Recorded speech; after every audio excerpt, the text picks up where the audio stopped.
Good morning to all of you. So, in last class, uh, I have talked about scalar quantity, vector quantity, what is motion, what is the difference between distance and displacement, and I have said that the what is distance? Distance is the actual path traveled by an object. Okay, and displacement is shortest path between initial and final point. I have also said that distance is a scalar quantity, means distance is a scalar quantity, whereas displacement it is a vector quantity. And what is the difference between scalar and vector quantity? This I have explained to you in my previous video lecture. Okay, now today we will talk about the difference between speed, means what is speed and what is velocity. Okay, so we will talk about speed and velocity. So first, we should know that what is speed. We should know what is speed. So speed. What is speed? Distance traveled per unit time. Distance traveled per unit time. Okay, and speed it is a scalar quantity. Speed कैसी quantity है? Scalar quantity है. इसके लिए हम example ले रहे हैं. Suppose I am saying that a train is moving with a speed of 50 kilometer per hour. A train is moving with a speed of 50 kilometer per hour. So if I am saying that the train is moving with the speed of 50 kilometer per hour, so here can you tell me that the train is moving in which direction? Train किस direction में move हो रहा है ना, हम लोग ये नहीं बता पाएंगे कि जो ट्रेन का मूवमेंट है वो किस डायरेक्शन में. हाँ, हम लोग जो ट्रेन की स्पीड है 50 किलोमीटर पर आवर, मतलब उसकी मैग्नीट्यूड को बता सकते हैं कि जो स्पीड है ट्रेन की वो 50 किलोमीटर पर आवर है. लेकिन कौन सी डायरेक्शन में ट्रेन मूव कर रही है, दिस वी कैन नॉट से. So speed has magnitude but it does not have direction, and that's why it is treated as a scalar quantity, and the formula of speed is distance traveled upon time taken. What is the formula of speed?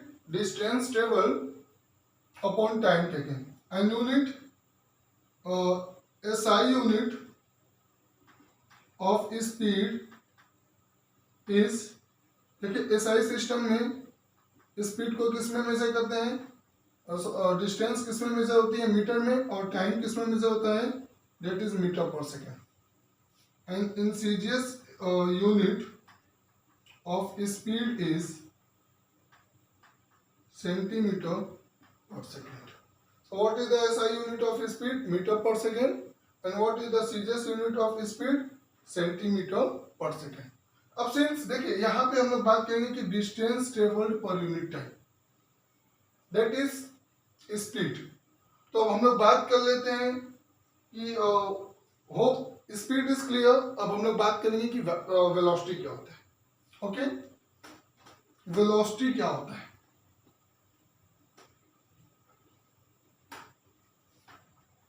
C normally velocity को हम लोग क्या बोल सकते हैं, speed with direction. क्या बोल सकते हैं वेलोसिटी को? वेलोसिटी क्या है? Means in short we can say that speed with direction that is nothing but it is a velocity, means displacement travel per unit time. Okay, अगर हम लोग स्पीड के लिए क्या बात कर रहे हैं, distance travel per unit time, तो वेलोसिटी हमारी क्या हो जाएगी, displacement travel per unit time. और फिर अगर हम एग्जांपल ले रहे हैं, सपोज करो कि a person is moving from A to B and the distance from A to B is suppose 200 metre and the time taken by this person in moving from A to B is 100 seconds. Suppose कि हमने example लिया कि a person is moving on a straight path from A to B, okay, and the distance from A to B is 200 meter, and moving from A to B, the time taken by the person is 100 seconds. Time कितना लग रहा है? 100 second. तो इस case में अब हमें पता करना है कि what will be speed and what will be our velocity. Calculate speed and velocity. तो स्पीड की बात हम बोले हैं, speed is what, distance travel. So distance travel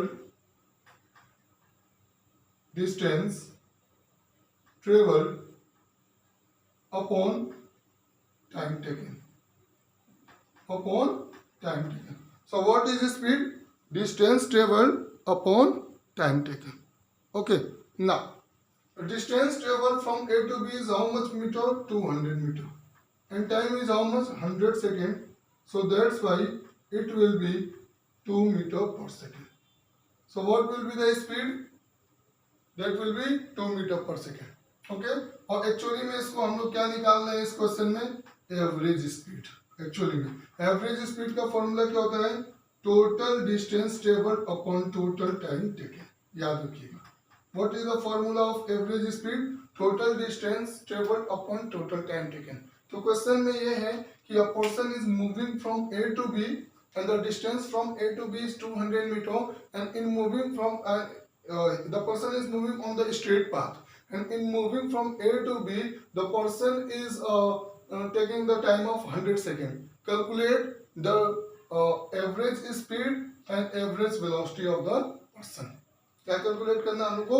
speed calculate करना है, और पर्सन की क्या कैलकुलेट करना है? Average velocity. ना एवरेज वेलोसिटी क्या हो जाएगा? एवरेज वेलोसिटी की अगर हम लोग बात करें तो यहाँ पे क्या होगा? टोटल डिस्प्लेसमेंट, और we can simply write displacement travel upon time taken. तो सिंस लास्ट क्लास में हमने बताया था कि जब हम लोग स्ट्रेट पाथ पे मूव करते हैं ए पॉइंट से बी पॉइंट पे, तो जो डिस्टेंस हम लोग की होती है वही डिस्प्लेसमेंट के बराबर होती है। तो मतलब यहाँ पे भी क्या हो जाएगा? 200 upon 100, that will be 2 metre per second. कहने का मतलब क्या है कि distance can be equal to displacement, speed can be equal to velocity. Speed जो है हमारी किसके बराबर हो सकती है? वेलोसिटी के बराबर हो सकती है। जब हम लोग किस पाथ में मूव कर रहे हैं? एक तरीके से हम लोग स्ट्रेट पाथ पे मूव कर रहे हैं। जो पाथ हो वो हम लोग का कैसा हो? स्ट्रेट पाथ हो। सो while moving on a straight path, और अगर एक पर्सन जो है या कोई ऑब्जेक्ट की अगर हम लोग बात करें, it is moving from A to B in a particular direction, तो उस केस में जो स्पीड और वेलोसिटी होगी both will be same, because the distance and displacement both will be same. Hope this much is clear to all of you. Velocity is a vector quantity. Velocity क्योंकि हम लोग बात क्या करें? स्पीड विद डायरेक्शन, ऐसा speed जिसके अंदर क्या हो? डायरेक्शन। तो स्पीड विद डायरेक्शन को हम लोग क्या बोलते हैं? Velocity. That's why velocity is which type of quantity? Vector quantity. And this all the things has already been taught to you in your regular class. So I am not going in much detail. I am only this is revision class, so I am revising the topic. अब देखिए हम लोग के पास दो graph है. अगर हमने ये दो ग्राफ लिया और यहाँ पे हमने एक तरफ लिख दिया velocity, okay, metre per second, या हमने लिख दिया टाइम इन सेकेंड. मीन्स एक हमने वेलोसिटी टाइम ग्राफ ड्रॉ किया और दूसरा ग्राफ भी हमने लिया velocity, that is metre per second, और time that is in second. Okay, तो इफ यहाँ पे क्या है कि अगर हम बात करें कि suppose 5, 10, 15, 20 and it is 1, 2, 3, 4. Here also same thing I am taking 1, 2, 3, 4. ध्यान से आप लोग देखिएगा हम क्या बताने की कोशिश कर रहे हैं. 15 and 20. अब हम क्या बोल रहे हैं कि the velocity of the object is means the object is moving with uniform velocity of 5 metre per second. मतलब एक सेकेंड में भी इसकी वेलोसिटी 5 मीटर है, 2 सेकेंड में भी वेलोसिटी 5 है, 3 सेकेंड में भी वेलोसिटी 5 है, 4 सेकेंड में भी वेलोसिटी 5 है. तो इसका मतलब क्या है कि ये जो ग्राफ है ये किसको रिप्रेजेंट करेगा? यूनिफॉर्म मोशन को. किसको? Uniform motion. किसका? वेलोसिटी टाइम ग्राफ का. Okay, uniform velocity time graph. Okay, ये किसको रिप्रेजेंट करेगा? एक्चुअली यूनिफॉर्म वेलोसिटी को. इसको रिप्रेजेंट करेगा यूनिफॉर्म वेलोसिटी को. यहाँ पे हम क्या बोल रहे हैं कि द ऑब्जेक्ट इज मूविंग. पहले सेकंड में सपोज करो कि ऑब्जेक्ट की स्पीड जो है 5 मीटर पर सेकंड है, सेकंड में 10 है, थर्ड में 15 है. तो इस केस में क्या है, अब जो ऑब्जेक्ट होगा यहाँ पे इसकी जो वेलोसिटी होगी that will B non uniform velocity. यहाँ पे जो वेलोसिटी होगी that will B which type of velocity? Non uniform velocity. तो पहले ग्राफ में आप देखिए it is uniform velocity, second one is non uniform velocity. क्योंकि हम इस ग्राफ की बात किस लिए बोल रहे हैं? क्योंकि हम लोग को अभी क्या पढ़ना है? एक्सेलरेशन. यही ग्राफ, सेम ग्राफ हम यहाँ पे ड्रॉ कर रहे हैं, लेकिन अगर इधर हमने लिखा होता कि इट इज डिस्टेंस, याद रखिएगा, इधर हमने लिया होता टाइम. क्या लिया होता? Distance time graph. और सेम ग्राफ हमने ड्रॉ किया होता, मतलब 0, 1, 2, 3, 4. अब यहाँ पे हम ड्रॉ करेंगे वही 5, 10, 15 और सेम चीज है दोनों. देखिए, लेकिन इन दोनों ग्राफ में बहुत ज्यादा डिफरेंस है. It is distance time graph, it is distance time graph, but it is what? Velocity time graph. तो अगर वेलोसिटी टाइम ग्राफ में अगर हमारे पास वेलोसिटी टाइम ग्राफ है, आज जो हम लोग को लाइन मिल रही है, the line is parallel to our time axis. Time axis के अगर लाइन पैरेलल है तो ग्राफ जो है वो कैसा होगा? Uniform velocity graph. लेकिन वही डिस्टेंस टाइम ग्राफ है और जो लाइन है वो टाइम एक्सिस के पैरेलल है, object is said to be at rest. तो देखिए थोड़ा सा फर्क है, थोड़ा सा मतलब कि ग्राफ में देखने से लग रहा है. तो ये चीज जो आपको एक्स एक्सिस और वाई एक्सिस पे जो क्वांटिटी दी हुई है इसको बहुत आप ध्यान में रखिएगा.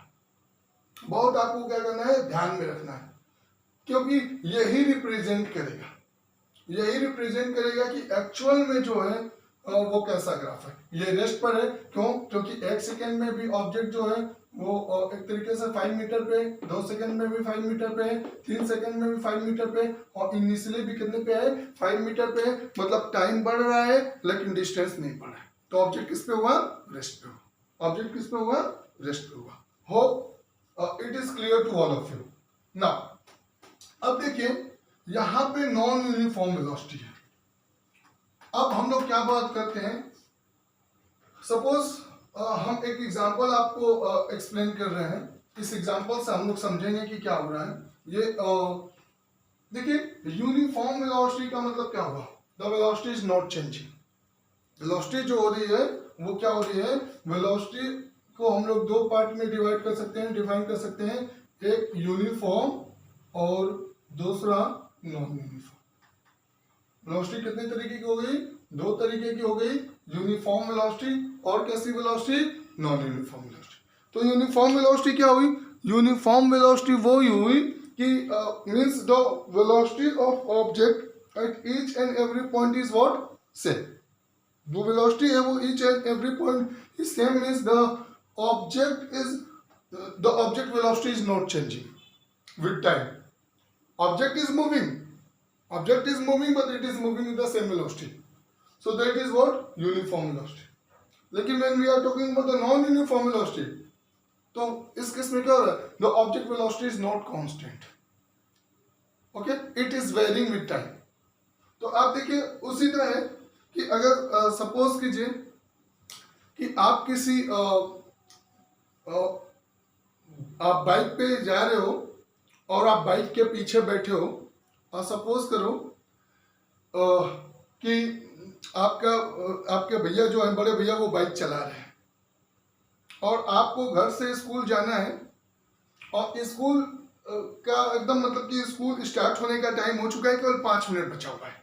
इस एग्जांपल से हम आपको समझाने की कोशिश करने हैं कि आपके जो भैया हैं वो बाइक स्टार्ट किए, कहें कि चलो आपको हम स्कूल छोड़ दे रहे हैं, लेट हो रहा है, और घर से जो स्कूल की दूरी है वो सपोज कीजिए कि 5 किलोमीटर है, और आपके भैया जो है वो बाइक स्टार्ट किए और उन्होंने क्या किया, कितने की स्पीड से बाइक ड्राइव करना स्टार्ट किया, 10 किलोमीटर पर आवर। तो उस केस में आप क्या बोलोगे, आप बोलोगे कि भैया हम लेट हो रहे हैं और थोड़ा सा आप स्पीड को क्या कीजिए, इंक्रीज कीजिए। आप स्पीड को क्या कीजिए, इंक्रीज कीजिए। ओके, तो आपके भैया क्या करेंगे कि थोड़ा सा, क्योंकि ट्रैफिक कंडीशन और स्पीड लिमिट का भी ध्यान रखना है, ओके, तो इतनी भी स्पीड से हमें गाड़ी नहीं चलाना है, लेट हो जाए वो सही है, लेकिन स्पीड इतनी भी ज्यादा नहीं रहे कि हमारे लाइफ को कुछ खतरा हो। ओके, तो आपके भैया क्या करेंगे, थोड़ी सी गाड़ी की स्पीड बढ़ाएंगे। अब 10 से उन्होंने स्पीड को कितना कर दिया, 40 किलोमीटर पर आवर। कैसे, उन्होंने क्या किया, एक्सीलरेटर को बढ़ा दिया, एक्सीलरेटर को क्या कर दिया, इंक्रीज कर दिया। ओके, अब सेकेंड केस में क्या हो रहा है कि सपोज करो कि आपको स्कूल जाना है और अभी स्कूल का टाइम, अभी आधा घंटा स्कूल में बचा है, स्कूल मतलब स्टार्ट होने में भी आधा घंटा पहले बचा है, और आपके भैया आपसे क्या बोल रहे हैं कि चलो आज हम आपको स्कूल छोड़ देते हैं। अब आपके भैया उस दिन क्या किए कि जो बाइक चला रहे हैं that is with the speed of 60 kilometre per hour. तो उस केस में आप क्या बोलोगे कि भैया अभी स्कूल पहुंचने में अभी आधे घंटे का टाइम है, आप स्पीड को क्या कर दीजिए, रिड्यूस कर दीजिए, थोड़ा स्लो चलाइए। तो उस केस में आपके भैया क्या करेंगे कि जो एक्सीलरेटर है उसको इंक्रीज नहीं करेंगे, एक तरीके से डिक्रीज करेंगे। तो इस केस में क्या हो रहा है कि in the first situation your brother is increasing the speed and the second situation he is decreasing the speed. दोनों केस में, एक केस में क्या हो रहा है, इंक्रीज हो रही है, दूसरे केस में क्या हो रहा है, डिक्रीज हो रहा है। लेकिन भैया क्या करें, एक केस में एक्सीलरेटर को बढ़ा रहे हैं, इंक्रीज कर रहे हैं, केस में डिक्रीज कर रहे हैं। तो what is acceleration, actually acceleration is change in velocity. अगर वेलोसिटी में चेंज होगा तभी एक्सीलरेशन होगा, अगर वेलोसिटी में चेंज नहीं होगा तो एक्सीलरेशन नहीं होगा। ठीक, वेलोसिटी की वही यूनिट होती है जो कि स्पीड की यूनिट होती है, मींस मीटर पर सेकेंड। ना अब देखिए यूनिफॉर्म वेलोसिटी है, मतलब चेंज इन वेलोसिटी जो है 0 है। तो इस केस में एक्सीलरेशन को हम कैसे डिफाइन करते हैं, acceleration rate of change of velocity, मतलब change in velocity with respect to time, that is said to be acceleration. Change in velocity with respect to time, that is v minus u upon t, where what is v, v is final velocity, what is v, it is final velocity, and what is u, it is initial velocity, what is u, it is initial velocity, what is v, it is final velocity। तो पहले अब हम लोग देख रहे हैं situation क्या हो रहा है, acceleration is change in velocity means v minus u, लेकिन यूनिफॉर्म की अगर बात करें, in the case of uniform velocity, initial velocity is equal to final velocity because velocity is not changing. So every what I am teaching you are getting or not? Yes, I hope that you are getting what I am teaching. Okay, if you have any doubt, please WhatsApp me and clear your doubts, because revision class is going on. Okay, so prepare all the topic very well which I am teaching. Now uniform में क्या हो रहा है कि everywhere velocity is same, means change in velocity जो हो जाएगी uniform के केस में क्या हो जाएगा, zero, means in the case of uniform velocity acceleration is zero. In the case of uniform velocity, what will be the acceleration? Acceleration will be zero. Acceleration will be in the case of which velocity? Non-uniform velocity. Non-uniform velocity के case में ही क्या होगा? Acceleration होगा. क्यों? Non-uniform velocity के case में क्या हो रही है? Velocity में changes हो रहा है. या तो velocity बढ़ रही है या तो velocity घट रही है, लेकिन बढ़ भी रही है तभी, मीन्स इफ बढ़ रही है तो एक्सेलरेशन विल बी पॉजिटिव, घट रही है एक्सेलरेशन विल बी नेगेटिव. जैसे हमने दो सिचुएशन बताया, पहले केस में ब्रदर क्या कर रहे हैं, स्पीड को इंक्रीज कर रहे हैं, that is positive acceleration. Second case में क्या कर रहे हैं, decreasing the speed, that is negative acceleration. But दोनों एक्सेलरेशन, चाहे पॉजिटिव एक्सेलरेशन चाहे नेगेटिव एक्सेलरेशन, दोनों किसकी वजह से हो रहा है? Uniform velocity, sorry non uniform velocity. अगर वेलोसिटी यूनिफॉर्म होगी तो एक्सीलरेशन क्या होगा, जीरो होगा, क्योंकि चेंज इन वेलोसिटी जो होगी वो जीरो होगी. लेकिन नॉन यूनिफॉर्म वेलोसिटी जो है वो रिस्पॉन्सिबल है किसके लिए, एक्सीलरेशन के लिए. ओके, अब acceleration is of two type, positive acceleration and negative acceleration. Negative acceleration को और क्या बोलते हैं हम लोग, रिटार्डेशन और deceleration. And it is also which quantity, vector quantity. Acceleration is also which quantity, vector quantity, and its unit is meter per second square. Okay, so hope this much is clear to all of you. In my next class I will teach you about equation of motion, all the three equation of motion, first equation of motion, second equation of motion and third equation of motion. I with the help of uniformly accelerated graph I will explain all the three equations of motion in detail. Okay, hope what I have taught to you it is clear to all of you. Okay, take care. घर पे आप लोग ज़्यादा मतलब बाहर घर से मत निकलिए. ओके, क्योंकि आजकल जो कोविड का सीजन है, आप देख रहे हो कि केसेस, नंबर ऑफ केस तो थोड़ा सा रिड्यूस हुए हैं, लेकिन इतने भी अभी रिड्यूस नहीं हुए हैं. अभी भी नंबर ऑफ केसेस जो हैं वो बहुत ज़्यादा हैं. तो आप लोग घर पे ही रहिए, सेफ रहिए और पढ़ाई करते रहिए. और अगर आपको कोई भी डाउट है तो you are free to ask to me. Okay, thank you, God bless you.